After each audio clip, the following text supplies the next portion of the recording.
बिस्मिल्लाहिर्रहमानिर्रहीम अस्सलाम वालेकुम। आज मैं आपके लिए छोले कुलचे की रेसिपी लेकर आई हूँ। ज़बरदस्त रेसिपी है, रमज़ानों में बनाएं। रात में छोले रेडी कर लें और आटा गूंद के रख दें। सुबह खाली आपको नान बना रहे, झटपट बनने वाली रेसिपी है, कोई मुश्किल नहीं है और सॉफ्ट नान है और बहुत ज़बरदस्त कम्बिनेशन है। ज़रूर आपको रेसिपी पसंद आएगी। रेसिपी पसंद आए मेरे चैनल को सब्सक्राइब करें, बराबर में दिए गई बेल को क्लिक कीजिए ताकि हर नई रेसिपी की नोटिफिकेशन आपके पास सबसे पहले आ जाए। अब आते हैं रेसिपी की तरफ। तो यहाँ पर 2 कप मैंने मैदा लिया है। अब ये याद रखें, पूरी रेसिपी में हमने मेजरमेंट वाला ही कप इस्तेमाल किया है। 2 कप गया मैदा। अब मैदे में थोड़ा सा करेंगे होल, फिर इसमें डालेंगे हम चीज़ें।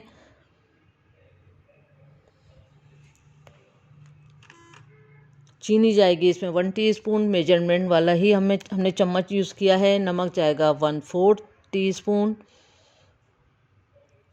पाउडर जाएगा 1/8 कप, मतलब 1/4 कप का आधा सूखा पाउडर। तेल जाएगा 3 टेबल स्पून। यहाँ पर ऑलिव ऑयल का भी इस्तेमाल कर सकते हैं और घर का रेगुलर ऑयल भी इसमें जा सकता है। दही जाएगा इसमें 1/2 कप।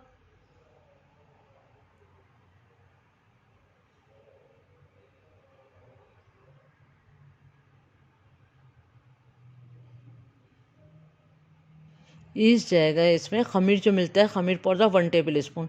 ये एक साशा 1 टेबल स्पून होता है मेजरमेंट वाला। अच्छी तरह से करेंगे इसको मिक्स।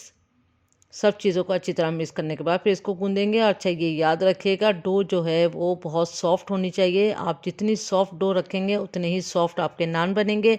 डो को अगर आपने सख्त गूना तो आपके नान भी अच्छे नहीं बनेंगे। तो यहाँ पर हमने गुनगुने पानी का इस्तेमाल किया है। तकरीबन आधा कप या 7 से 8 टेबल स्पून जाएंगे इसमें पानी के। और अच्छी तरह से इसको थोड़ा थोड़ा करके पानी हमने डालते जाना है और इसको गूंदते जाना है।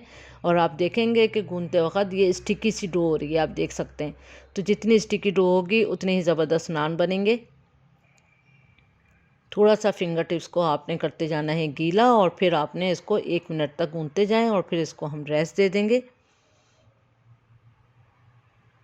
ये देखें कितनी स्टिकी सी, कितनी सॉफ्ट सी डो है। इसको बस अब तेल लगाएंगे थोड़ा सा, और तेल लगाने के बाद हम इसको इतनी देर ही छोड़ना है जितनी देर में हमने बाकी चीज़ें रेडी कर लेना है। बस अब इसको ढक देंगे और दूसरी चीज़ें हम रेडी करते हैं। तो यहाँ पर हमने काबुली चने लिए हैं उबले हुए, और ये उबले हुए 3 कप हैं और ये छोटे साइज़ के हैं। और यहाँ पर उबले हुए आलू लिए हैं, ये भी 2 लिए हैं। तो आप देख सकते हैं एक बड़ा साइज़ का है और एक छोटे साइज़ का। आप चाहें तो कैसे भी ले सकते हैं, 2 दरमियाने 2 छोटे हैं, बस आलू चाहिए। इसको कर लेंगे अच्छी तरह से मैश, और मैश करने के बाद फिर चने भी इसमें डाल देंगे। और चनों का उबला हुआ पानी जो था जिसमें आपने चने बॉयल कर रहे थे, वो वाला पानी भी इसमें डालेंगे। उसके बाद हमने थोड़े से चनों को भी हमने हल्का सा मैश कर लेना है, सब नहीं बस थोड़े ही। और चना को पानी से ही बहुत अच्छा टेस्ट आता है, तो चने का पानी आप फेंकिएगा नहीं, इसमें ऐड करिएगा। अब मसाले डालेंगे। धनिया पाउडर 4 टीस्पून। ये भुना हुआ पिसा हुआ धनिया पाउडर है, याद रखें, थोड़ा भूने फिर पीसिए। 4 टीस्पून धनिया पाउडर गया। लाल मिर्चों का पाउडर गया 3 टीस्पून।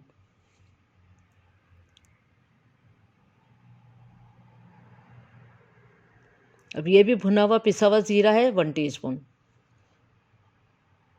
नमक, काली मिर्चों का पाउडर जाएगा 1 टीस्पून।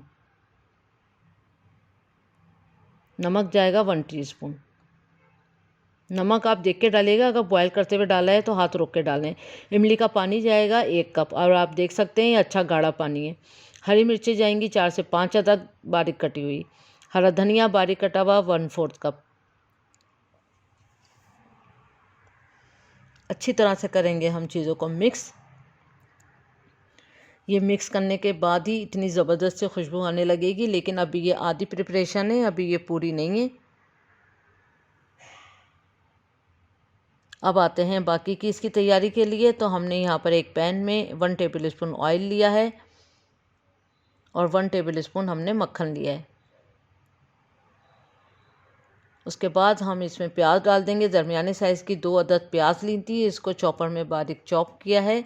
आप देख सकते हैं कितनी बारीक प्याज है। प्याज को हमने सुर्ख नहीं करना, बस ऐसे ही हमने चमचा चलाया है। उसके बाद हम इसमें टमाटर ऐड कर देंगे। ये भी दरमियाने साइज़ के 2 अदद टमाटर थे और इनको भी हमने चॉपर में चॉप कर लिया है। अब दोनों चीज़ों को हमने अच्छी तरह से करना है मिक्स, और मिक्स करने के बाद इसको सॉफ्ट होने तक कुक करेंगे बस। इसका कलर चेंज नहीं चाहिए, इसका ऑयल सेपरेट नहीं चाहिए। ये देखें ये थोड़े सॉफ्ट हो चुके हैं, कलर से ही पता चल रहा है। अब ये रेडी हो चुके हैं। अब इसके अंदर हमने रेडी करे हुए चने डाल देंगे, चने और जो आलू रेडी करके रखे थे। अगर आप यहाँ पर आपको पानी लगता है कम तो आप उसको ऐड कर लीजिएगा पानी को, क्योंकि ये हल्की सी सलीली सी ये डिश बनेगी, एकदम खुश्क नहीं होना चाहिए। अब यहाँ बारीक कटी हुई अदरक जाएगी, हमने एक पीस लिया था उसको बारीक काट लिया है। अच्छी तरह से करेंगे सबको मिक्स, और मिक्स करने के बाद ढककर 4 से 5 मिनट इसको हल्की आंच पे, बिल्कुल स्लो आंच पे इसको छोड़ देंगे। उसके बाद फिर आटे की तरफ आते हैं। तो ये देखें मुश्किल से 20 मिनट ही इसको मिले होंगे आटे को। तो ये देखें कितना ज़बरदस्त इसने राइस कर लिया है।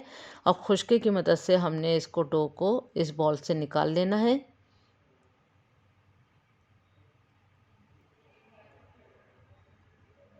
उसके बाद हम नीचे भी करेंगे थोड़ा सा डस्ट।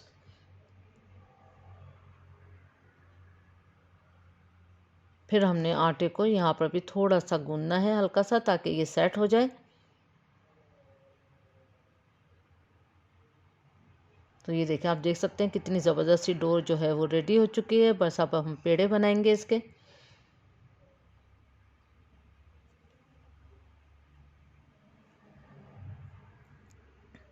रमज़ानों में बनाएं, बहुत ज़बरदस्त डिश है ये। रमज़ानों में आप छोले रात को रेडी कर लें और आप इसका आटा भी गूंद के रख दें, फिर सुबह उठ के सिर्फ आपको नान रेडी करना होंगे, ज़बरदस्त सी डिश रेडी हो जाएगी।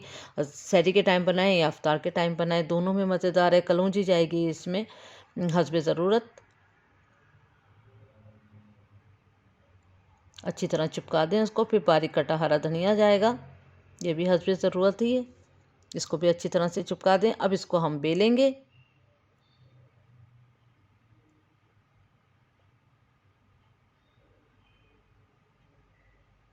हमने पैन को गरम करने के लिए रख दिया है, फ्राई पैन को। फ्राई पैन पहले से गरम होना चाहिए। नॉन स्टिकी पैन का इस्तेमाल करिएगा, तो बहुत ज़बरदस्त जो है वो नान रेडी हो जाएंगे। अब इसको डालेंगे तवे पे, और तवे पे डालते ही हमने पानी डाला। पानी डालते ही ढक देंगे, क्योंकि पानी डालने से ये बहुत सॉफ्ट नान रेडी होंगे। और यहाँ पर तकरीबन हमें 2 मिनट ज़रूर लगे थे एक तरफ तैयार होने में। स्टीम से नान जो है अच्छा सा बना है, सॉफ्ट बना है। ये देखें सॉफ्ट आपको पता चल रहा होगा। अब इसको पलटने के बाद फिर हमने यहाँ पर इस पर बटर लगाया है। बस थोड़ा ही बटर जाएगा, एक टिक्की ले लें और उसको इस पर रगड़ दें थोड़ा सा बस। तो ये हाफ़ टी स्पून भी नहीं है, उससे भी कम है। फिर पलटने के बाद देखें कलर चेंज हो गया। फिर दोबारा से हमने इस पर बटर लगाया। आप चाहें तो ना लगाएं, नान वैसे भी सॉफ्ट और मज़ेदार बनेंगे। ये देखें रेडी हो चुके हैं। अच्छा गोल्डन कलर आने तक हमने इसको फ्राई करना है। दूसरा नान हमने इस पर डाला, इस पर पानी का छींटा दिया, फिर हमने इसको ढक दिया। 2 मिनट हमने वेट किया, फिर हमने पलट दिया। पलटने के बाद हमने बटर लगाया अगेन, और फिर पलट देंगे 1-2 मिनट बाद। और फिर देखें कलर चेंज हो गया। फिर बटर लगाया और इसको अच्छा फ्राई करा हमने। और फ्राई करने के बाद ये देखें गोल्डन कलर आ गया, बेहतरीन नान रेडी है। तो ये देखिए सारे नान इसी तरह रेडी कर लेंगे। तो ज़बरदस्त रेसिपी है। उम्मीद करती हूँ आज की रेसिपी आपको ज़रूर पसंद आएगी। एक बार ट्राई करें तो आप उंगलियां चाटते रह जाएंगे। आपने चटपटे से चने हैं ये, और मज़ेदार सॉफ्ट से नान हैं। ज़रूर ट्राई करें, रमज़ानों में बनाएं या फिर आप ईद पे बनाएं, आपको मज़ा दुबाला हो जाएगा। Thank you for watching. दुआओं में याद रखें, अपना ख्याल रखें। अल्लाह हाफिज़।